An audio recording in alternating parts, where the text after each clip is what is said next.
দেউতা, মই আজিহে উপলব্ধি কৰিব পাৰিছোঁ তোমাৰ আদৰ্শক অৱমাননা কৰাৰ পৰিণতি কিমান নিষ্ঠুৰ হ'ব পাৰে। মই কোনোদিনেই তোমালোকৰ মনত দুখ দিব বিচৰা নাছিলোঁ, কিন্তু মোৰ সপোনবোৰ হাতৰ মুঠিত পাবলৈ গৈ মই এটাৰ পিছত এটা ভুল কৰি গ'লোঁ, পাহৰি পেলালোঁ। মন যোৱা প্ৰত্যেকটো বস্তু কেতিয়াও পাব নোৱাৰি, তাক পাবলৈ চেষ্টা কৰাটোও ভুল।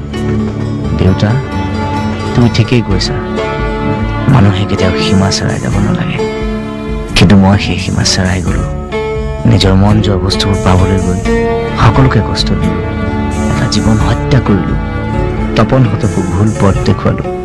দেউতা, তুমি বিচৰা মতেই মই আজি তোমালোকৰ পৰা বহু দূৰলৈ আঁতৰি গৈছোঁ। মই জানো ইয়াৰ বাহিৰে মোৰ প্ৰায়শ্চিত্ত কৰাৰ আৰু কোনো উপায় নাই। মই আজি তোমাৰ মুখাগ্নি কৰাৰ পৰা বঞ্চিত।